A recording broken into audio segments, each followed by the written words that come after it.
Welcome to the Team Teach podcast. I'm Clare, and in each episode you'll find me talking with an expert guest to learn more about behaviour. We squeeze a lot into each episode. You'll listen to the latest thinking in behaviour, continue your professional development with our book recommendation, and then I'll send you away with 3 practical tips you can use in your setting. I'm joined today by Priyanka Lalwani, and we're talking about inclusive classroom hacks for neurodivergent learners. Hi, Priyanka. How are you? Hey, I'm good. How are you today? I'm really well. I know that you are a lead educator and ABA therapist based in Dubai. You're currently working at the Developing Child Centre. I wondered if you could tell the listener, though, a little bit more about yourself. Yes, of course. I work at the Developing Child Center as a lead educator. Having said that, I have a background of nearly 10 years now working with neurodivergent children in various international school settings. And I have worked as an ABA I currently work as an ABA therapist and a lead educator alongside. So I have dealt with children from aged 2 till 14, and it has been a very rewarding journey. Amazing and rewarding it sounds as well. And we're really lucky to have your experience on the podcast today. And also the topic about inclusive classrooms, it's so pertinent and prevalent across the world right now, where we're thinking about our neurodivergent learners and how we can sort of serve them best in the education sector. But I wondered if you could start off, and we ask every guest this question, what you wish you knew then that you know now about the topic. That's a really interesting question. When I started, I was very new to the whole process of inclusion and inclusive classrooms. I started working with a little boy who had ADHD. And back then, I used to, with no experience, only experience in the mainstream classrooms, I used to run for people to give me strategies. And what I realized then was I had all the strategies in my kitty, but I didn't know which one was the correct one. And as I worked along with children, now I already know that which one works for what child. And I think I wish I knew that then, but we all have. It's a work in progress, and that's what journey is all about. It is, and I say this when I'm running training courses, Priyanka, it's this idea that we're always learning, no matter how vast our experience is, like every day is a learning day. And particularly my journey of working with neurodivergent individuals, I've got the strategies, I've got the ideas, and then you get a different child or someone with a different presentation, and you have to go back to that kitty, don't you? And kind of Yes, figure out what works. absolutely. And like it's like your magic bag, and you know which one to get out when. Yeah, exactly. When we say that everyone can benefit from Team Teach training, we really do mean everyone. Our in-house training puts the emphasis on the unique needs of your setting and creates a consistent approach to behaviour across your entire organisation. Head over to the Team Teach website to find out more. I wondered for the listener, just as maybe a starting point, because I know inclusivity means maybe different things to different people, but I wondered if we could just do a bit of a grounding question of what, in your opinion, an inclusive classroom looks like. In terms of inclusive classroom, I think an adult has to be inclusive primarily. Has to be like if you are an adult who is leading a classroom and you are not inclusive or you don't have that mindset wherein empathy is like my non-negotiable, wherein you feel same for every child.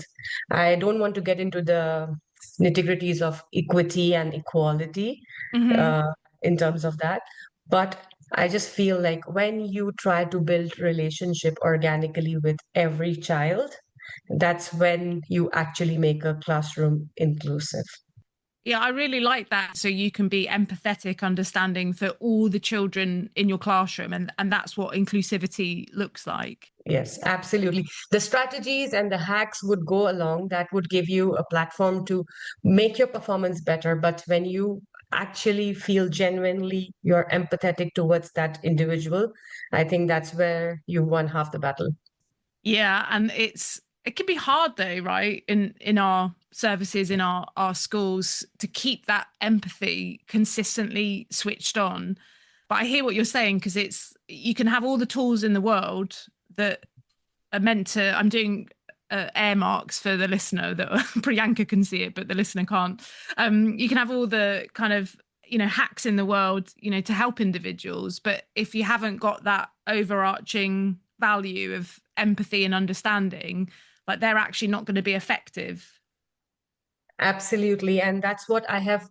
This is not just in words, but I have practiced. And when I do my lessons or when I go back to my class and start my day, it's always like a reflective exercise that I do towards the end of my day, which is like plan, do, review, and whatever happened, what went right, what went wrong. And when I do that reflection, I always remind myself, my core, that why am I here each day? Why am I here? Just to make that difference to that child. And I think that's what makes me keep going. It keeps you going, the like holding on to that why you're doing the work that you're doing, which is to support those children in your classroom to be the best they can be. And not just in my classroom, around me as well. Like just Oh being yeah. an empathetic person, why it's beyond classrooms. Yeah. Well, it's lived and breathed, isn't it? Across Yeah. everything that we do, to have that empathy and understanding. And I know sometimes this can be a hard concept for children and young people that I work with anyway, to separate the child from the behavior and the child kind of as a person as a whole. And so with me, with my empathy, I can always, I think, understand where a behavior comes from, particularly from, if I'm thinking about my neurodivergent learners. So I can understand where the behavior is coming from. Doesn't mean that I sort of like and appreciate the behavior, because sometimes it can be quite tricky, but I can separate that from the child as a whole. And I think where it can become difficult when that separation doesn't happen. I don't know what you think about that.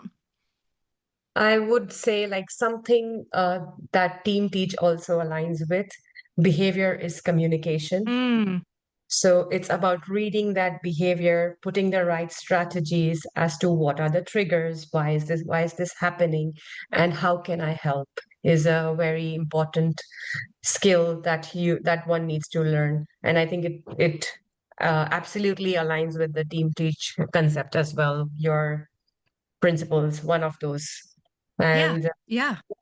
so I always consider behavior as communication, and I try to segment it out as to what the real trigger is, what the root cause is. And once you understand behavior as a communication, you self-regulate and then you co-regulate with child. I know these are two big words. So first, you have to make yourself calm, and Mm. then you align yourself with the child's energy as to what does one need? What is the behavior telling me? Yeah, and that loops all the way back to what you said at the top of the episode, where actually an inclusive classroom is all about the adult, and the things that they're distilling. So that sense of calm and empathy, understanding that behavior is a communication, is all actually the responsibility of the adult to look after, right? Absolutely. But then, having said that, me being an adult in a hustling life, I always can have a bad day and I'm not able to uh, decode what the child is trying to say. But it's always where in these hacks come in. How can I make child comfortable? Is it the right sitting? Is it the right sensory environment? Is Mm. it for him? Is the light is it too much the environment? And that's when all these hacks and these strategies come in to help the child. Having empathy is, yes, a very big part of my approach, but they go a long way with this checklist, which we are going to talk about now. Yeah, I'm really looking forward to hearing about it, because I know the listener really appreciates when we have like really practical things that we can bring into our classrooms or our services. And I'm getting this image so far of the model really that you're talking about, that at the top of the, let's go for a tree because I love a bit of a metaphor, but the top of the tree, you've got this like values-based approach, like empathy, behaviors, communication. And then underneath that, and the branches coming off that go alongside those core values, are the hacks, strategies, ways to practically support neurodivergent learners in our classrooms. So tell us a bit more about some of those hacks that have worked for you over the years. Yes, absolutely. Yes. So first thing that is a non-negotiable in my classroom is the visuals. Uh, Mm, visual timetables, the visual choice boards, and they go a long way. I work with children who are on level 3, and most of them are autistic under the spectrum, I would like to say hmm that. And for them, visuals is a very big regulating strategy. The predictable timetables, when they come in, we go through the visuals as to what's coming next, and when mm, we have break, when do we have snack. And once that is, it starts with those visuals, and once that is in place, and then my now next board is my favorite yeah, favorite yeah. tool, because absolutely I just can't do without it. The now and next and that inclusive classroom where some of our autistic children or children on the autistic spectrum will have lots of anxiety and uncertainty in their Yes, life. Part, it's part of the profile, the same actually as everyone. But yes, having those visuals, there's something about creating certainty in your classroom, in your service, which helps yes. to regulate. Absolutely, and there is no anxiety. They exactly know what is coming next and they are prepared, because these little Mm, brains need a little bit more preparation than our brains. But having said that, we can definitely provide them with them. They know, the first term is all about learning about them, and the mm. next term is when you actually apply those strategies as to what you've already gained the knowledge about them. Having said that, the choice boards is again a amazing, amazing tool, which is providing them a choice when they are feeling dysregulated. Instead of saying, don't do this, I would rather use the language here again, being very mindful with visuals. Let's do a puzzle, or do you want to do a tracing activity that it's just redirecting them into that. If I say I would like to bring up a child in my class who has a PDA and he is extremely demand avoidant. Uh, Mm, so I say the word no, that's a trigger for him. So it's yeah. always visually redirecting him, and sometimes physically as well when there are days. Yeah, and it sounds like Priyanka that you're with particularly with that child reducing demands. So by having the visuals and the choice that demands are a trigger, with that child or a child with that profile. So by reducing the demands, again, you're creating regulation.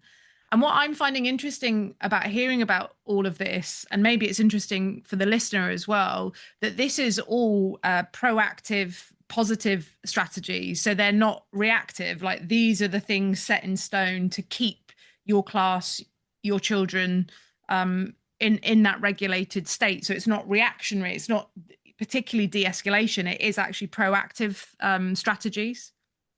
Yes, absolutely. And having said that, just not visual timetables are one aspect of it, but we Yeah. have, like you said, the tree. So if you go to a different branch of tree, another important thing is flexible sitting options in the classroom, wherein you offer them the quiet corner, the wobble cushion if they need a bean bag, or if they need fidgets, whatever they may need. If we provide them, that makes an important branch in the tree. So I would say visual timetables, flexible sitting options are primarily the non-negotiables in any classroom, any inclusive classroom. Yeah, and I'm thinking about it not almost as a sell for some practitioners that might not be sold on flexible seating options. I don't know why not, but I'm thinking about myself as an adult about some of the things that you're talking about. And I remember being a high school teacher many years ago now, about 20 years ago, and I'd turn up to school. I'd know my timetable because you're told your timetable. Then you'd get in, and because you have, I don't know, 3 PPAs or 4 PPAs, you come in and suddenly someone would be like, oh, sorry, you're covering this class, this class, this class. And I can tell you, Priyanka, my anxiety levels, my sort of stress levels would go whoop, because now uncertainty has really grown. So those bits that you're saying about timetables, like as an adult, it's not just about neurodivergent children, right? This is about human beings and a little bit about uncertainty as well. And then I'm thinking about flexible seating options. Is that the listener can't see me, but I wriggle around so much in my seat anyway as an adult. So having options of sitting in different positions for me is really helpful. And I think sometimes that's really helpful to remind practitioners that we have similarities in this sense. Yes, I do agree with you. And I think it's also about creating accessibility for our children. Like if a child can access to my lesson just by changing a sitting position or a preference, Yeah. then why not? Why I couldn't? I'll give you a small example here.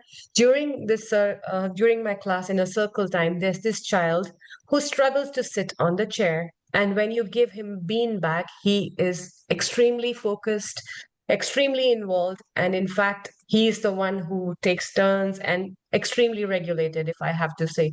And that one small change has made him attend all my circle times, and I feel, why can't we give him that if we can? That Yeah. makes accessibility so much more Hmm. easier for that child, and then it's learning at the end of the day, which I am here to provide. So if these small tweaks go a long way, if I can give that opportunity to that child, why not? Oh, that's exactly the word that I was thinking. It's like it is such a small tweak, a small difference, and to enable someone to be able to take part and to learn, like amazing with a small tweak like that. I'm wondering a bit more of the tree. I'm really into our tree metaphor now to get together. If we've missed any branches, I mean, I know you talked about sensory at the start. Absolutely. And I always go by case studies because of all these years I have gathered is my case study. And there was a time when I was working in a mainstream school in the inclusion department, and we had this little boy with cerebral palsy who could not access the toilet Mm, unless there was an adult around him. So we always it was not possible to get an adult always around him because our busy timetables. And gradually, once we started the buddy support and the buddy system, we mm, assigned that little boy a buddy who would come along with an adult, and gradually it deviated, and we had to reduce the support, and he would access the toilet just with his buddy without an adult. So mm. I would like to highlight here the importance of the buddy system. It just creates a whole culture in the classroom wherein you build empathy, support, and I believe that is again a very important branch wherein we all are on same page, and our children are learning about all these children around us as well. Yeah, yeah. The again going back to the top of the tree, isn't it, about instilling the values? And again, you said at the start of the episode that at the top, like the main thing, it's the adult in the classroom instilling this idea about empathy and understanding and role modeling it. And then through that role modeling and through doing with other children in the class, inclusivity comes because actually the children see you doing role modeling, and then they in turn through that buddy system that you talked about are learning the kind of ways to be inclusive. So it all like comes from that bit at the top that you talked about. Yes, absolutely, it does. And then also we can not again, one thing that we cannot negotiate, like there is a lot of sensory going on with these children Yeah. have. So activities that you provide, choice words that you provide, uh, it has to be multisensory incorporated, like strategies in it. And also it has to be giving them a choice just to feel that sense of belonging in the classroom, and not just giving them the directions that you have to do this, you have to do this. And it's about more child-led, I Yeah. would say. And that's again a very important part of the tree, wherein you give the child choice and autonomy. Yeah, and different children have different sensory needs and sensory profiles. And I work with some children that can't bear the touch of sand, but that's quite a common sensory tool. So we can't give the same tools to each child. Like you said, it's that autonomy and choice around what works for them and what they like. Yes, and their preference. For example, there's this little boy in my class. He would not touch the paint, and paint, he would definitely he would dread touching paint. Yeah. If I have paint in my classroom, he would not enter. And you would be surprised. First, we started with dot markers, and he fell in love with dot markers. Then he started scribbling the dots from those markers. And Mm, gradually now, in this day, he loves painting. So it's just yeah. making those, creating in a hierarchy of choices wherein they know how they can get onto that next step is always an ongoing thing in inclusive classroom. It is, yeah, and trying to help that child go through those steps, as you said. It's been really interesting hearing the different branches of how classrooms can be more inclusive and all of those hacks. But I wondered if you could just finish the episode with 3 top tips. The three top tips from my end is building organic relationships, Mm. having your Zen den or the calm corner. I call it Zen den. And your visuals, they are absolutely non-negotiable in any inclusive, or I would rather say any classroom. Any classroom, and I'm going to leave the episode just with that phrase around small tweaks and these hacks, that these are not or many of them are not huge investments of time. They are tweaks to make things better for all of the children in our services. So yeah, it's been really good. Uh, and I would just like to end it by saying that yes, we all are hustling. We have busy lives, busy schedules, and this is where all these tweaks come in handy. And it goes a long way. And it's just about those hacks. And I would like to thank you for this opportunity. It has been lovely speaking to you, Claire. Yeah, well, thanks so much, Priyanka, and hopefully we'll catch up with you soon. Definitely. I look forward to hearing from you. You've been listening to the Team Teach podcast. It's been great to have you here with us as we discuss behaviour, communication, and the ways we can best support those in our care. Thanks again, and I'll see you next time.